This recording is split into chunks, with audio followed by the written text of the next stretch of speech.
Hi! In front of me is VIVO Y17 and today I would like to show you how you can connect it using Bluetooth. First of all, go into Devices Settings and tap on Bluetooth section right away. Now click on the sweater next to Bluetooth feature at the top. And wait for available devices to show up. When they do, tap on the one that you wish to connect to.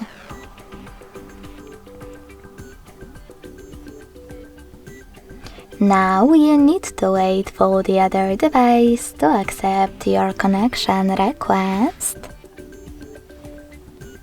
And as you can see, after a couple of seconds, my devices were successfully connected. Thanks so much for watching. If you enjoyed this video, don't forget to leave a like, comment and subscribe. Bye!